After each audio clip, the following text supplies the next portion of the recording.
Hello, I'm Steve Lemons, and today I'm going to read Matthew chapter 22. Jesus also told them other parables. He said, "The kingdom of heaven can be illustrated by the story of a king who prepared a great wedding feast for his son. When the banquet was ready, he sent his messengers to notify those who were invited. But they all refused to come. So he sent other servants to tell them, 'The feast has been prepared.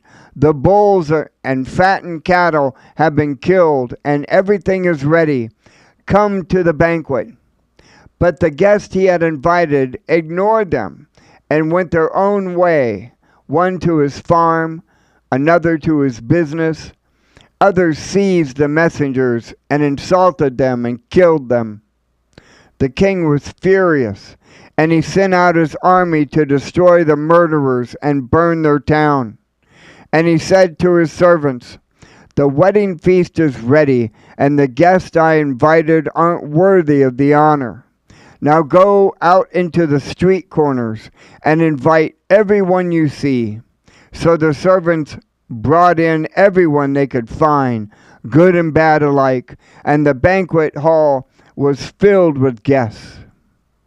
But when the king came in to meet the guest, he noticed a man who wasn't wearing the proper clothes for a wedding. 'Friend,' he asked, 'how is it that you are here without wedding clothes?' But the man had no reply. Then the king said to his aides, 'Bind his hands and feet and throw him into the outer darkness, where there will be weeping and gnashing of teeth. For many are called, but few are chosen.' Then the Pharisees met together to plot how to trap Jesus into saying something for which he could be arrested. They sent some of their disciples along with the supporters of Herod to meet with him. 'Teacher,' they said, 'we know how honest you are. You teach the way of God truthfully. You are impartial and don't play favorites. Now tell us, what do you think about this?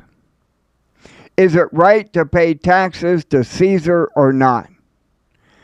But Jesus knew their evil motives. 'You hypocrites,' he said, 'why are you trying to trap me? Here, show me the coin used for the tax.' When they handed him a Roman coin, he asked, 'Whose picture and title are stamped on it?' 'Caesar's,' they replied. 'Well then,' he said, 'give to Caesar what belongs to Caesar, and give to God what belongs to God.' His reply amazed them, and they went away. That same day, Jesus was approached by some Sadducees, religious leaders who say there is no resurrection from the dead. They posed this question: 'Teacher, Moses said, if a man dies without children, his brother should marry the widow and have a child who will carry on the brother's name. Well, suppose there were 7 brothers. The oldest one married and then died without children, so his brother married the widow. But the second brother also died, and the third brother married her. This continued with all 7 of them. Last of all, the woman also died. So tell us, whose wife will she be in the resurrection? For all 7 were married to her.' Jesus replied, 'Your mistake is that you don't know the scriptures, and you don't know the power of God.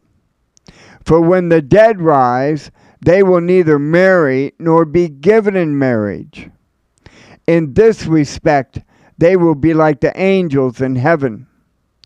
But now, as to whether these will be resurrected, but now as to whether there will be a resurrection of the dead, Haven't you heard or read about that this is it in the scriptures? Long after Abraham, Isaac, and Jacob had died, God said, I am the God of Abraham, the God of Isaac, and the God of Jacob. So he is the God of the living, not the dead. When the crowds heard him, they were astonished at his teaching.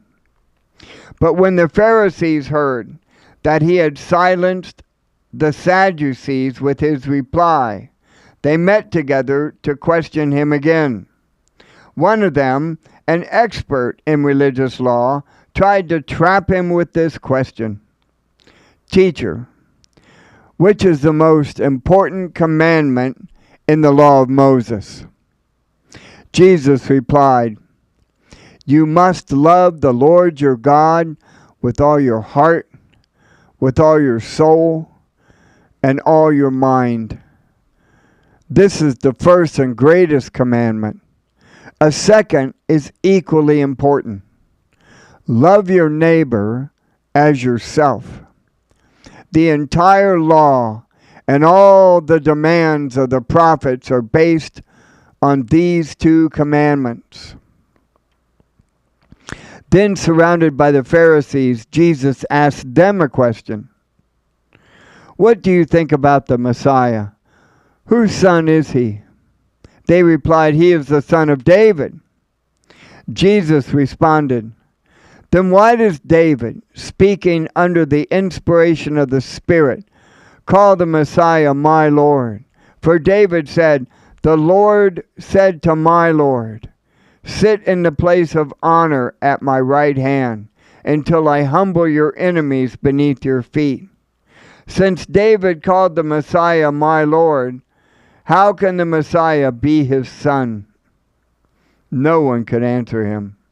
And after that, no one dared to ask him any more questions. Matthew chapter 22.